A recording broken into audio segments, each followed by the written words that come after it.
welcome back to my channel. My name is Monette and this is my channel, Evolve with Monette. So good to spend some time with you today. For those of you that are new here, I'm a professional intuitive empath, and right now we're doing a get ready with me. I know everybody else's get readies are on screen, but I've got some appointments and things that I have to attend to today, and so the get ready with me is going to happen this way. One day I'll do a get ready with you. I've had some requests for that. So, let me get my makeup going and we will chat. Don't be a running man for them, Divine Feminine, if they are running from you. Again, for those of you that are new, I'm a professional intuitive empath, and the work that I do is centered around this, making sure that you have all of the tools you need to exist in this world, and also to help heal some of the wounds that we get as divine feminine energies, as well as light workers and earth angels. Okay, so whether this is your friend, whether this is a relative, no matter what flavor it comes in. Hey, who am I speaking to? Felicia. So nice to meet you. Hi. um no matter what flavor this energy comes in, do not be a running man for them if they are not. Hey, SDF! I got your email, SDF, and as soon as I'm on camera, I will be doing a review of your video, okay? So within this next calendar week, that's my promise to myself. So get ready. SDF has written me a beautiful, well, God, the end is beautiful, but the beginning is the story and the origin of many empaths, and I thought there would be some really lovely teaching points and hard ones, guys. I will tell you, it's probably one of the more difficult letters and intense ones that I've read. But SDF, I'm so grateful for your sweetheart and sharing. So anyway, I cannot wait to do that work with you guys regarding SDF. Let's talk about this. Do not be a running man or a running woman for someone who is running from you. In the empath dynamic, we often have runner chaser situations that are afoot, yes? And what that means is that people may not want whatever it is that we're offering, even though they may seem at first that they do. They may suck us in. There may be heavy love bombing, especially if you're dealing with a narcissist. Now, we know that not everybody is a narcissist, so isn't it our favorite buzzword as of late? However, what I will say is that toxic people can do the same. You guys know I can only teach from what I've experienced and what I've observed as a practitioner working with people for many years, and that is that people will put you in a position where you are doing everything for them and then they are treating you terribly. You guys have heard my story in various ways, so I'm going to teach you from a different aspect of it today. And this is from the aspect of me being 10 toes down for someone who 100% gossiped about me, lied on me, cheated on me energetically, emotionally, actually slandered me, and only wanted me back upon realizing that what I had predicted, because a lot of our energies as earth angels often come with a slight side of intuition and premonition, and I actually do that in my daily living. I am a professional intuitive empath, so I'm a psychic, and so and a counselor and a therapist and a coach and I've gotten to work with some of you guys here, so you know that I inhabit all of those pieces and parts. But you do too. So even if it's not something you're saying, okay, I don't have a LLC or I don't have a shingle up, you do too. You do it for your friends and family. You guys should give yourself far more credit. And that means that if you love somebody, that you are showing up for them in extraordinary ways. And it's the same way that I showed up for this person. The reason that I put the location today as Wake Up Call Freya is because Freya is the Norse goddess of death, rebirth, transformation, psychic energy, battle, fertility, sensuality, gold, sex. So wet, so drippy, so scaly, so siren, icy. I'm thinking of Aniko. Y'all know I love Aniko, but she does a Metro Booming remix. And she talks about being so drippy, so wet, so scaly. She says, I am not man or something. She says, I'm not man or woman or something. I am an entity. That's why you feel God when you enter me. Come on, a word. Come on, women knowing their worth. So, or them, because Aniko identifies as they, them. Here's my point though, for you women, feminine, divine feminines that identify that way.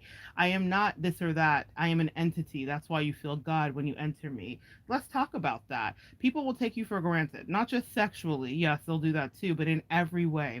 And to enter you is to have communion with you, to be able to be your friend, to be able to benefit from the up leveling and the upcycling that you provide them as a person who is a wonderful anointed human who's operating out of their gifting.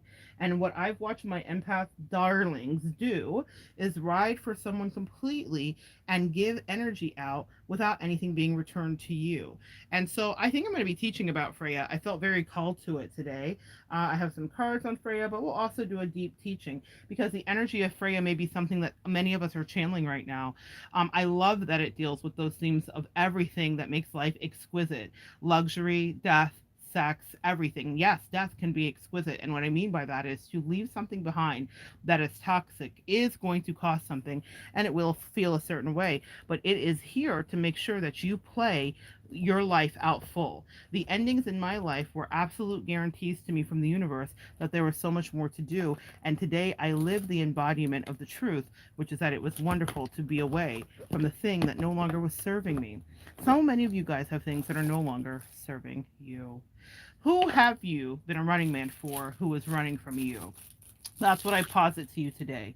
That's what I want you to think about today. And maybe you have relationships currently in your life that are existing in this way, this form, or this fashion, where you are giving and giving and giving to someone who is giving you tongue lashings. And what I mean by that is gossiping about you, who is being unfair to you and wouldn't support you if they were paid to. And I know how my divine feminines and my empaths love. We love so very completely. We love wholly. We make people feel absolutely seen. We make people feel absolutely cared for. We connect totally. We will sacrifice. We are overgiving. Some of us are reformed people pleasers. So we know when we were in our people pleasing stage, to the degree that we would jump through a hoop to love someone for days and days. And my question is that same person that you would jump through that hoop for loving you in any way? When I reflect back on my situation, I saw in the ending of it, which made it so final for me, first of all, I didn't accept the savagery in the communication. And if that person were to reflect today and they were here to defend, quote unquote, themselves or their actions, which are indefensible, I imagine that they would say it wasn't really even that savage. But sometimes, guys, it's the way that someone will not say a thing, the way that they will be withholding, and there is savagery even in that. Silence can too be savage. Even small words uttered, eked out reluctantly with resentment dripping from someone's energy can be savagery unto your soul, my sweet empath. We feel all of that because that's what we were incarnated to do. So if someone is treating you this way, you will feel it. You will feel the savagery too, and you will wonder, what did I do when all I've ever done is loved you? I also want you to own, because Freya comes in a destructive way when necessary to regenerate after battle, or prior to battle, or to kill off a thing in battle. A lot of you guys were taught to shut up about your story. A lot of you guys were taught not to communicate clearly when someone had violated you. A lot of you, like myself, had people that loved me to the moon and back that said, "Are you not done with this yet?" And unfortunately, I only had a handful of people that did that. But what they didn't realize was that I was going to monetize my pain, and I did that. When someone injures you, you have every right to hold that high up in the air and not to just tout it and be messy, but to transmute that energy. It's a gift we have as earth angels, divine feminines, and light workers, okay, and empaths, and turn your pain into power, turn your pain into a passion, turn your pain into monetization, turn your pain into luxury and wealth, turn your pain into health. People that want to silence you will not want to see you do well, and they can't even fathom that them gossiping about you and treating you badly could be a direct result of all of your prosperity. But when you're magic, as Future says, voila, magic, that's exactly what it will and should be. Turn it, my lovelies, into something that is beneficial to thee. People got away with a lot, didn't they? How many pounds of flesh did they exact from you before you finally had a say? And then they want to tell you to hurry up and get over it and move away. I meant it when I said it, and I say it again on this day. If someday y'all are watching a TED Talk and this is exactly what I have to say, it might be more polished, it might be a little more forethought put in, but I will tell you, I will tell my story again and again, because as someone who was victimized, I am no longer a victim. You take your power back when you speak about the atrocities done to you, whether they were silent, small paper cuts millions of times, or it was brutalization. Only you decide. Never let your abusers be your editors. They would love for you never to tell the truth on their lies. Back to the story at hand. If you are being someone's running man, they will want you to literally do everything for them, emotionally carry them, treat them a certain way. In my life, I had somebody who absolutely adored someone who didn't give one single solitary fuck about them. Y'all know how I feel about a good curse word when necessary. Didn't care about them to any respect or degree, didn't have self respect, had somebody else while they were their somebody, and that's okay. Now, in my case, it was just a friendship. So you would think, well, it wouldn't matter. And let's be fair, it is honest, it didn't, because when we have friendships, we have clauses. We can't care necessarily about who your friend dates. It's not appropriate, right? You just don't get in the way, or you get in the way if you feel like it's going to be something that's going to be detrimental, or if you're a good friend, you do it in a very non-intrusive way. Well, I had someone who was like, you know what? Anybody in this relationship can play because she didn't value it. She used it as fodder and as bait to get attention because she was lame, because she wasn't interesting. That's just the truth, guys. We have to tell the truth on those friends that we love so much. At the end of it, I found myself feeling like, I mean, good riddance, but it's because I felt like she was a burden to me. And the irony is, as we will experience in relationships, there will be a mirror held up to thee. She was telling everyone I was a burden. Now everyone can clearly see who was the person that was burdensome, very apparently. That's one thing I want you guys to not spend too much time trying to do is vindicate yourself. If you're a good human, the universe, God of angels, above all majesty, angels, everybody, ancestors will vindicate you. The reflection of life today for me and that person is night and day. I don't have to be in their life. I don't have to see it. I don't have to know it. I know that my God is good, and I know what things they said about me, and I know that their nasty energy helped to propel me to where I am today. That's another thing I want you to do is harness the nasty energy sent your way, because every day, month, and year you spend in the trenches, God will repay you actually in blessings. Every time they gossiped about you, that's another level up in your spiritual credit. It's not just conjecture, guys. I'm getting it. I've gotten it, I'm receiving it, and it continues to roll. I'm like, wow, she did a lot of talking, because I continue to be blessed astonishingly. Even in my trials, blessings come to me. And I want you to make that your mantra. And it's because she talked about me and was so horrendous to me when I never, ever, ever, never, ever, ever talked about she. I was a running man. And what a running man will be is sometimes a lackey. A running man will be a people pleaser. A running man will be someone who doesn't stand up and say, I don't deserve this treatment. A running man will hang out and be guilt tripped. A running man will be gaslit. A running man will be someone who supports family in life. It's not all bad. There are wonderful attributes that reside in each of us that we play out in our emotional and personal dynamics. But a running man is someone who will take the pain again, again, and stand it. If I were to have dished out to that person directly what they were dishing about me, covertly, they couldn't stand it. They can't stand even this. This has been like acid to their skin and to their energy. How could she discuss all the true things that I did to she? That's what she's thinking. That's what she thought. That's what was going on when she still was watching me. Now, guys, I will tell you, it fascinates me because I thought, well, you talked about me with impunity, like without impunity, you loved it. It was fantastic. This I'm doing as a teaching mechanism and not to really get back at you because I don't even say your name, homie. And it never will be said and it never will be written. That's another thing.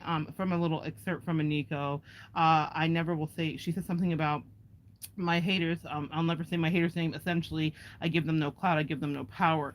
This person that was a runner, she was a track star, definitely hated me and was jealous of me and all things that I couldn't fathom, because sometimes as empaths we don't see that. How many of you guys can relate to that? Like having someone give you jealous energy and you just are, it's like unfathomable to you why that's happening. And it was to me as well. But what I will tell you is, it took me through a dark night of the soul and a pure living hell, and then I came out of it. And I did so with flying colors, because that's what our destiny is. Sometimes someone will be a catalyst. That's all they were supposed to be. But I don't want you to stay.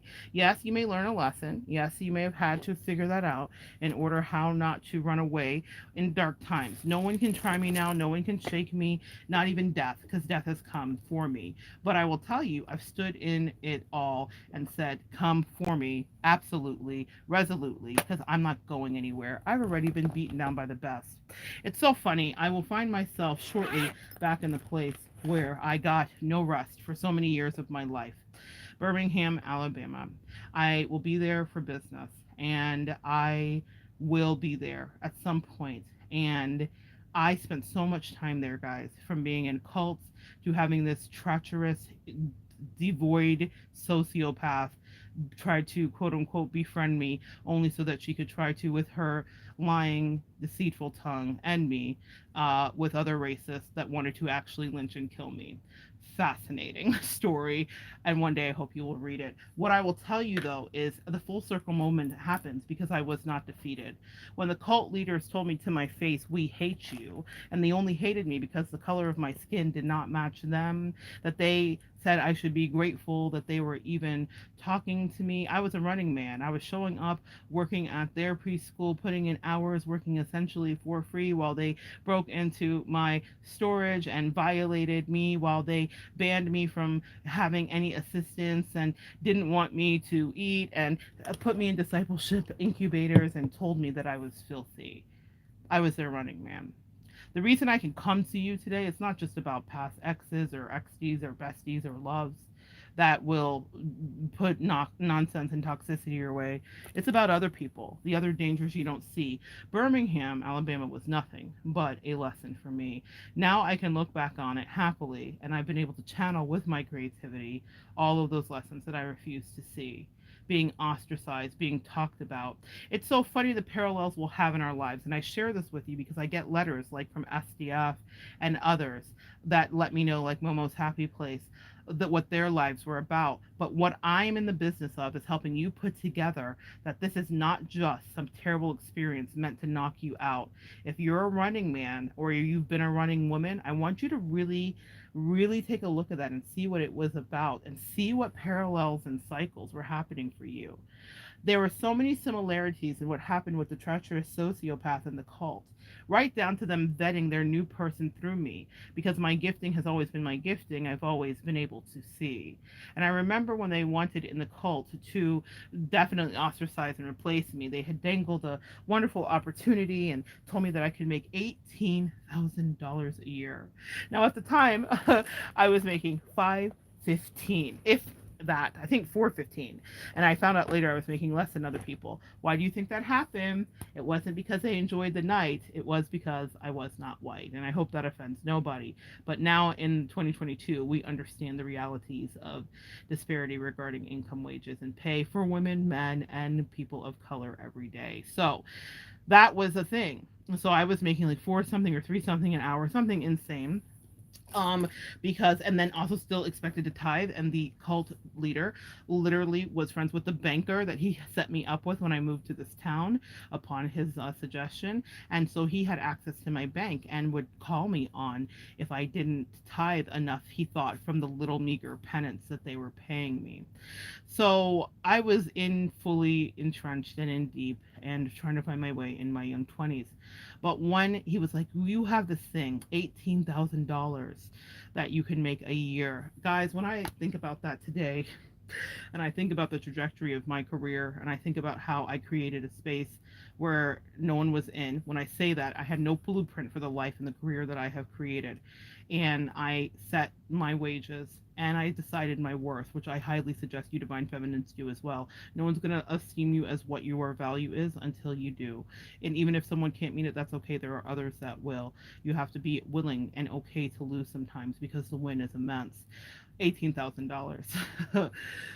Oh God. Anyway, just stuff I pay in taxes. At this point of my life, it is crazy to me that that was what he just was like. This is your great big opportunity.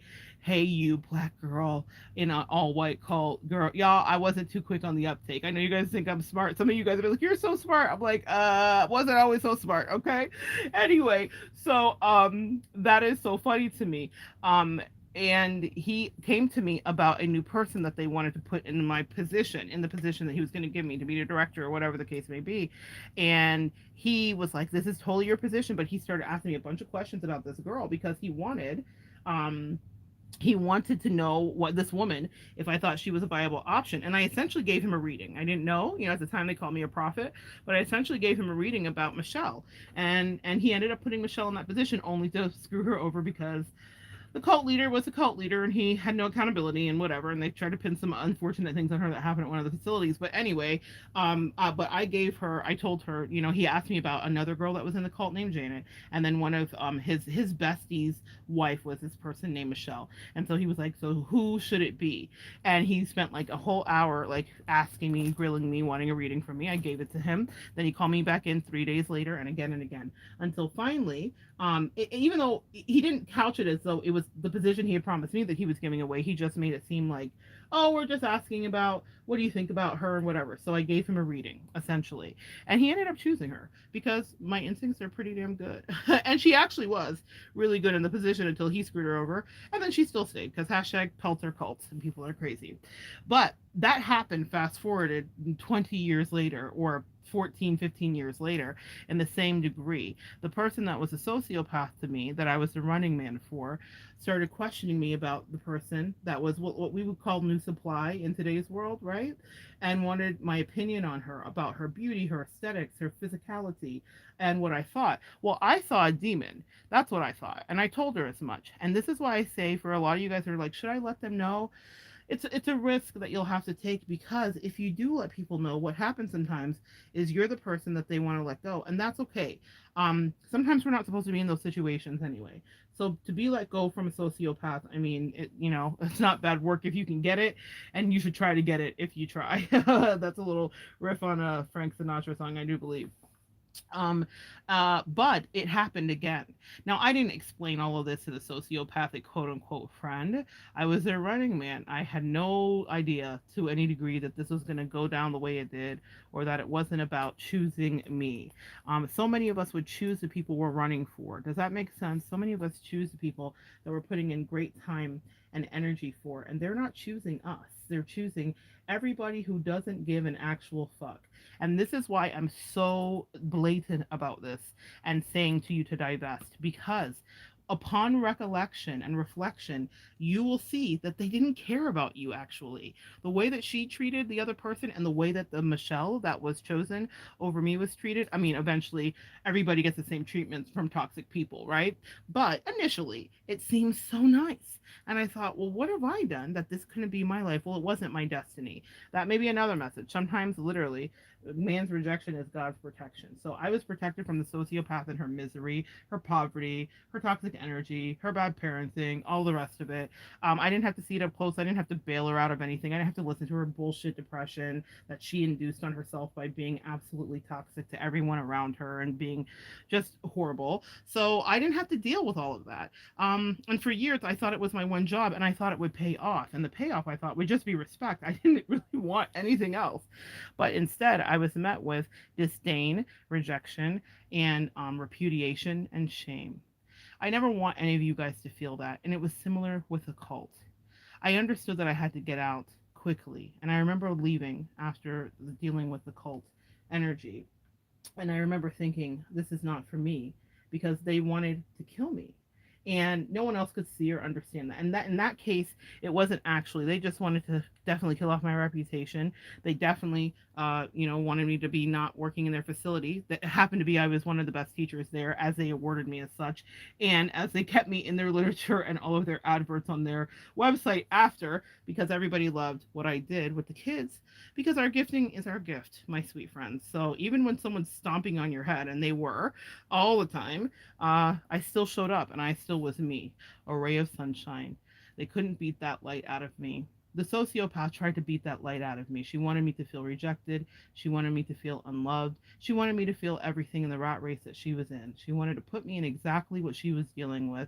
She wanted to share her misery with me. That's what people that are miserable will do. They will share their misery with you. And that's why when you're running for them like that, you have to be careful, because your energies are connected and they will want you to be miserable too. Okay? You have to be so careful, and they will not burden your misery. When I was sick last year, when I went through some of the worst things in my life, when I had to relearn how to walk and all the rest of it, she was not anywhere by my side, nor would she have been. I did have friends that flew in. God replaced her easily and handily with people that actually love me to this day. But I will tell you, that was not her role to play. Her role was to wake me up. I just don't want you to spend years and years doing what I did, which is filling someone else's cup or being an asset to someone's ministry, as I was in the cult or whatever. Now, I learned invaluable skill sets in both of those scenarios and situations that have worked well for me in my life. I was able to succeed. I remember when they were exercising and shunning me from the cult, one of the times, and then they wanted me back, and then finally I left on my own, and that caused an exodus, as it was reported back to me by other people that left after me, that said, oh my God, you were right the whole time. But they hated me. And that's another thing. People can see your light, your angels, and it will irritate their demons. Why did the cult leader hate me? Yeah, there was some racism there. His dad was actually a Klan leader, and actually wrote literature and propaganda. And he said, oh, Florida girl, I'll never forget it. He was inches from my face. I know that the Spirit of God is in me because I tolerate and love you. And he was like, I know that because I grew up in Florida watching my father lead Klan rallies while crosses burned in the distance, and I played kick the can with my buddies. I know I'm a good man because I tolerate you, because that was his raising. God will put you in hair raising situations. And when you are there, you have to know that there is greatness that resides in you. When I got the second go round in Birmingham, because I hadn't learned my lesson, even though I left Birmingham and I fled, when I hadn't learned my lesson and I had another thing to get through my stubborn ass head, it was someone not saying those words as directly to my face, where I knew that imminent danger was all around me, and that they saw me as the person to talk about, and that they could violate me and break into my storage, and that they could do all, you see my southern accent returning, y'all? They could violate me and break into my storage and treat me badly and gossip about me and ostracize me when I was one of the best damn teachers they will ever see. It's because the second time around, God said, are you listening to me? When you're a running man for someone and they are running from you or talking about you or plotting against you, you will be whispered to. Are you listening to set yourself free? What I did in that moment was I listened, because where they couldn't probably get away with killing me, the sociopath had linked with someone that was of her ilk like energy, of her slimy, spidery, scorpionic energy. And no offense to my good Scorpios here, I stand for you now. When I tell you I love a Scorpio now, and I have worked out myself with Scorpios, thank you, Jesus. See, everything has a reason. Even if you're a running man for someone who's horrible, or a terrible friend, or a terrible lover, spouse, partner, father, mother, whatever, I promise you, you can extract some goodness out of it. And what I got was a masterclass in Scorpionic energy, especially low vibrational Scorpionic energy. There is no one more jealous than a Scorpio that has no self-esteem that's ugly. Okay? And I don't just mean on the inside. I mean, well, yeah, I mean on the inside, but I don't just mean on the outside. God help anybody who ever has a run-in with a Scorpio who's not attractive. They will just try to make your life miserable. They're so threatened by everybody. But in any case, that was the person that the sociopath loved, and it was like, you know what? For her, I will. I don't give a damn about your 20 years of dedication and energy. What I will do is be over here doing the best for this person. Y'all have heard me talk about that sweet Tinsley Lindsay. Yeah. So, who are the Tinsley Lindsays in your life that someone else is running towards while you are running like like calls in the background, like some quarterback trying to make their life good. Stop it. Now, here's the thing: I couldn't anymore stop it until it was time. But what I didn't want to do was actually be lynched because I knew the patterning, and I knew that it was of no consequence to the sociopath. For the sociopath, if Lindsay decided she wanted to actually shoot me or kill me, and y'all, if I ever turn up and I'm not here, please turn this video in because y'all know what it is. But either way, the karma and whatever, I have served my purpose. I know that I've done a lot of the things God asked me to do. I hope there's more. But I know that sounds crazy. People say stuff like this all the time haphazardly, and it's not. I trust neither of them, and they are both violent, and they're both criminals, and that's just that on that. So I don't say the other one's name because, man, when someone does you a certain way, you will take their name out of your mouth just for your own clarity. But that Lindsay girl, y'all, you're lucky I don't give her her last name and dox her. But I won't. I'm not going to dox her. I don't want to be doxed. We do unto others, even when people are murderous lynchers. So, in any case, I will tell you, I knew that that person and her drug addledness and addiction and alcoholism didn't realize that she had hooked up with an actual demon. I knew it, and anybody else could see it, and her kid could see it, but she couldn't. And I said, you put my life in danger. No, I'm never going to forgive you. No, we're not going to talk about this. No, we're not going to kumbaya. No, I'm not going to get over it. Because as a black woman in America, I've already tempted fate too often with people that saw my life as quickly expendable because of the color of my skin. And I never thought that would be an issue that I got into with that quote unquote best friend, but God saw fit for the rainbow to end and for me to wake the fuck up. Don't be a running man or a woman for someone who is happy to see you get fucked up, who is talking about you, and who is not holding space for you and not protecting you. I've had opportunities where I've had to protect people that I haven't liked, but I've done it because I will never forget those quiet, dark nights where I could hear, because as a psychic, I actually hear audibly when people are talking. It's one of my gifts, I'm clairaudient. I could hear her talking about me from hundreds of miles away. I could hear it so clearly. I knew when she had that girl on three-way. I knew when she was lying right to my face. I will not ever forgive that. Yes, we pray, and yes, we move things away. I take it as a lesson to understand that day after day we have to stay vigilant because people will try to take us out of our energy. People will try to take us out of our stability, and people will try to pretend that it is us that is crazy. It's called gaslighting. And they did that to me. But she didn't know all of the little nuances and things. She didn't know about all of the other scorpionic energies that I had had encounters with in my life that had ended other friendships. She didn't know my patterning. Only you know that, guys. It was my best friend, but I didn't share everything with her, and I didn't understand why. And now I know. Now I do have someone that I share so many things with, so many things, everything with. They know me from here. They know me in our real life, and I feel safe with them. But I never really felt safe with that friend. Trust your instincts, guys. If you're a running man, you might not feel safe with a friend, and you may question it and think, oh, it's just me, maybe I'm being paranoid. No, she used to joke with me, it's so crazy, I've known you for this many years and I don't know this or this about you, or I just found this out yesterday. And I thought at the end of the encounter, it's so crazy that I knew you for this many years and I didn't know that you were willing, happily so, for shekels, for nothing, Judas, to throw me away and to end my life and to put me at the mercy of real racists that don't like my kind. That's a thing that I didn't know about you. You see, my friends, it's interesting, the thing that our rose-colored glasses will do, which is keep us completely blind to a very clear and present truth. That lady's racism was innate in everything she did, from the way she hid the people she loved in the dark of the night, to the way that she, from her parents, would lie to the parents, and to the Fox News that they took in every day, to the way that they would say, hire a Mexican. Because they are throwaways as far as they were concerned, and that's not my opinion or feeling. I'm just telling you the things that I learned. The racism was clear. It's funny, she had a sister who was an activist, a lesbian, and other family members that were trans and whatever, and I thought having her near is a danger. I don't care how much you want to take up for her.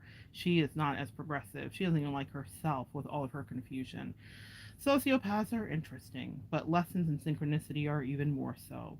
I get to go back to the place where I thought I would never go, the place I swore off, the place that I've hated, and it's not to go back and to see the people that hated me.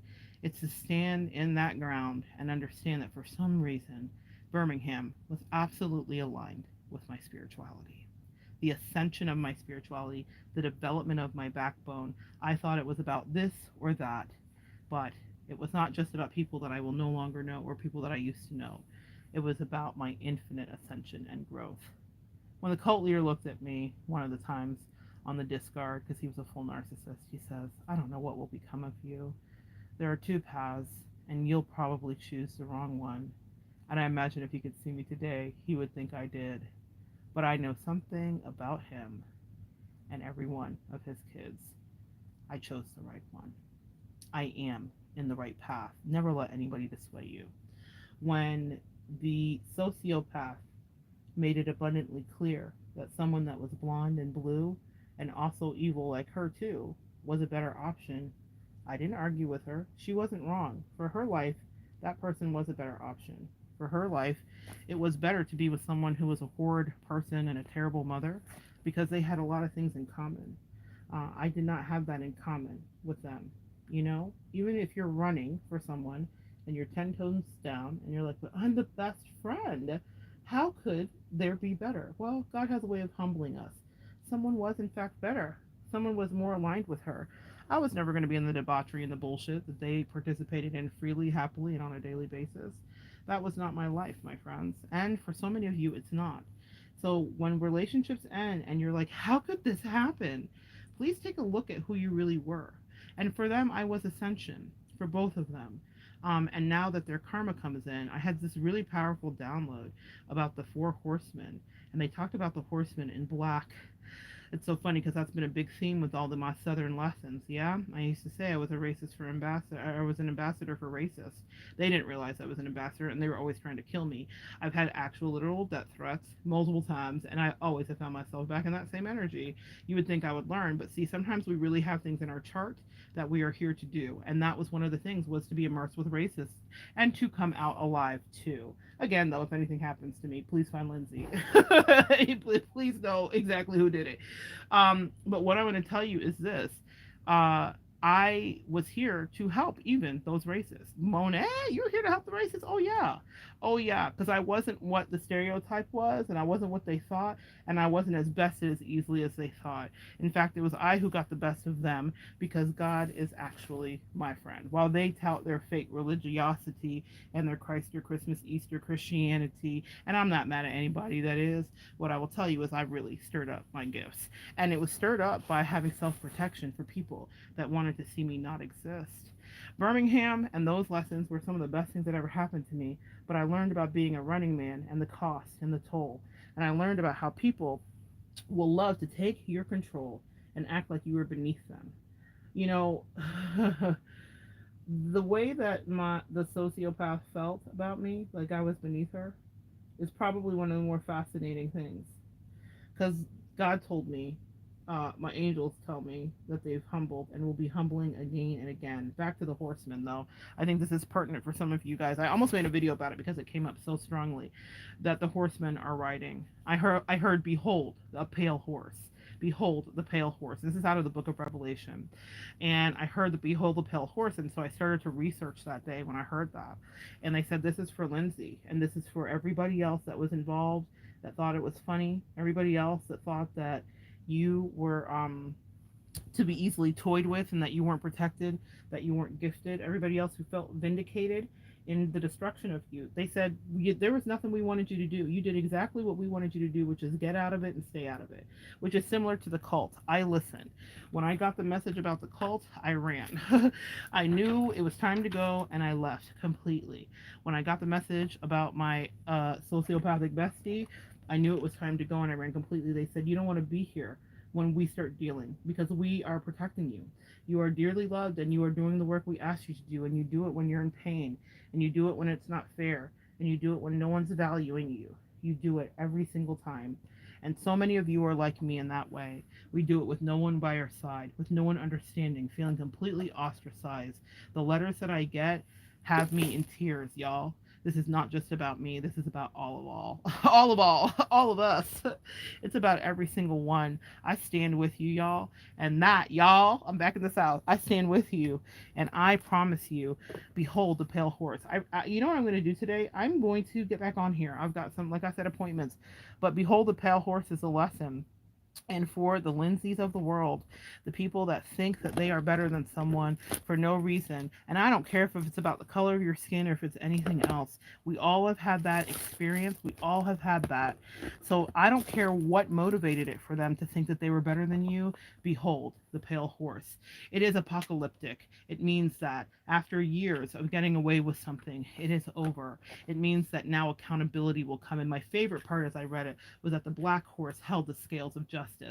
Now, actually, the black horse is representative of death, which is scorpionic energy, which is such a full circle moment for me because that sweet Lindsay was a Scorpio, and she's the one who got me into understanding what Scorpio energy was really about. Really put me on a journey in that regard, which has caused me to be able to counsel people and have some of the best results in helping people lose friends, get over grieving people if they had to, or actually walk down terminal illnesses. I will be forever indebted. Sometimes we have divine appointments with devils and witches, and that's what I had, a divine appointment with devils and witches.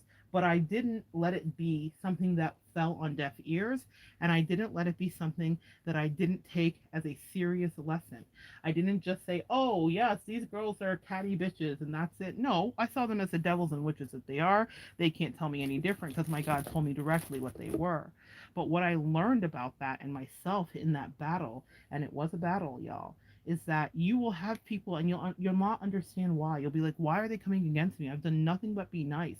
And yes, my empath, that's why you hear me curse. And that's why you hear me say fuck them. And that's why you hear me say divest and walk away. Because not everybody deserves our nice, sweet empath face.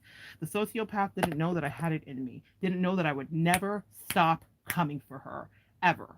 Just like she came for me. That doesn't mean that I'm retribution and I'm turning into a person that's a vigilante. No, that's her dumbness.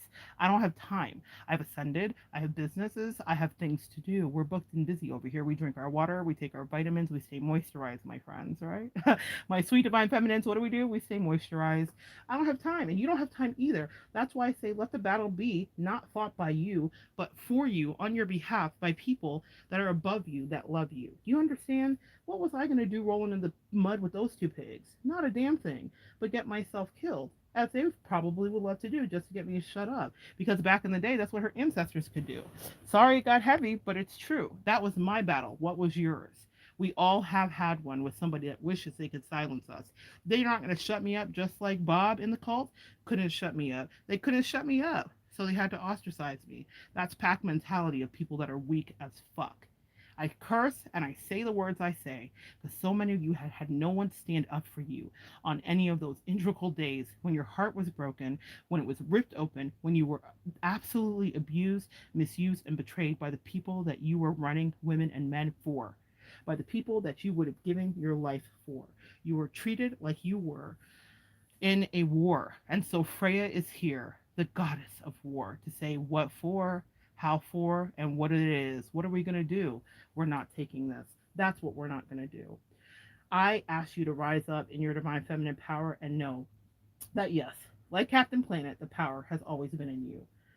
I will never not teach about this. And that's what that sweet Lindsay and the sociopath did for me, was they woke me up to understand it doesn't matter how nice you are. A witch is still a witch.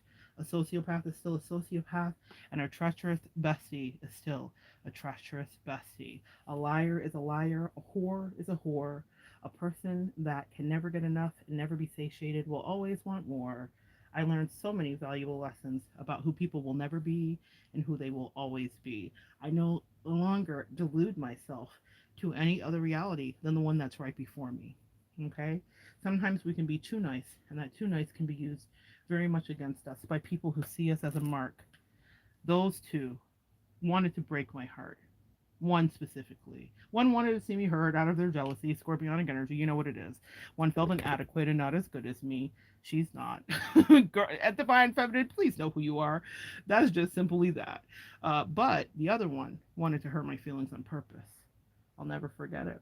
There are people like that in the world. Stop projecting your morality onto people that you think are like you.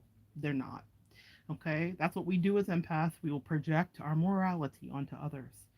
And this is a lesson I do not want you to be in any kind of forgetting about. Everyone is not us. We are a rare and special breed. People will try to take advantage of us. We are often disguised. I was talking about this morning with Bestie, in bodies and energies or personas where people see us as a mark and as a threat. And we are one of the well protected species that the universe did vet. So think about any species that has self protection built in, but they look unassuming. We are absolutely assassins energetically. Once someone crosses us, the spiritual test and the spiritual karmic retribution, excuse me, guys, the spiritual karmic retribution is so swift, so severe, and so unyielding, meaning years and years and years, that they will never forget the lesson. And if they have a possibility of ascending, they will, but they're not supposed to ascend with you. And a lot of you guys write me and are confused, and I'm going to be honest about that. I was too, okay?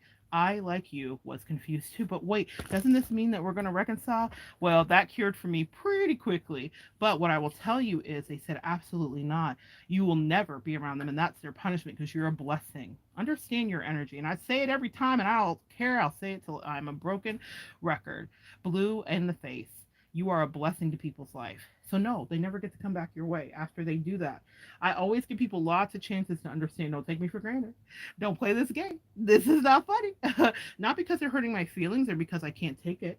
I've had incredible amounts of pain. I've only told you guys the tip of the iceberg of the stories. I don't know if you'll know the full of it. But what I'm saying is, because how could anybody, like they say on the Titanic, a woman's heart is an ocean of secrets. How could anybody really know the full of it? But here's what I want you to know before I go today. Please know that if someone tries you, behold, the pale horse comes your way. Stay tuned. I'm going to make a video about that so that I can explain exactly what I got in my vision. Well, I'm no John the Revelator. I had a vision. Behold, the pale horse. And they said it has begun. So this is karmic retribution for people that treated you like shit for fun. Let me say that again.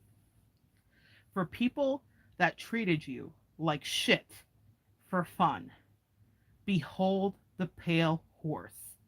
It is the apocalyptic run. And you don't have to run, Divine Feminines, because you were already the runner. I like the way the story ends.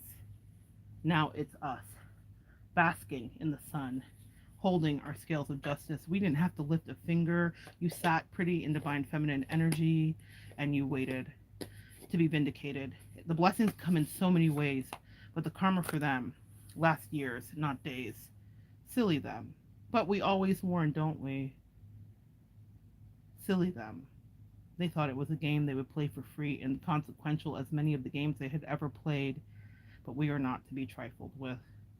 We contain special gifts, and we have a really neat security team. I want you guys to go out there and live your dreams. Behold, the pale horse will be loaded soon, so you can understand the etymology of the nightmares from the Judases who betrayed you. Their nightmares have just begun. It's dreams and nightmares. I used to pray for days like this and grind like this, Meek Mill says. We are on the rising of the sun. They are on the declining of an energy. Bots in the matrix, living Groundhog Day, sadly, again and again, with no ascension. The same people with different faces, the same demons with different energies, the same lessons. No synergy, no cooperation, no love, no money, no health, no wealth, but they did it to themselves. If you want to get a preview of Behold the Pale Horse, I don't know what's going to get channeled there. Go check out my video that I made, Beauty and the Beast, We Are the High Priestess by the Door. It's the same concept. People are allowed to treat us a certain way. We are a test for them, a test that lingers and stays. I will never see that person again in my life. I will never encounter that energy. I will never be by their side. But what I taught them will stick with them for the rest of their life. What I taught both of them. Hey, Lindsay, girl, because you always watching. Hey, girl, hey. Behold, the pale horse is coming your way. You like being pale? I got something for you. And so does Jesus, apparently, too. You should probably read Revelations and get a preview. But I have a feeling you will understand it. You never do. All right, guys, so good sharing energy with you today. Let's take a look and see what everybody had to say.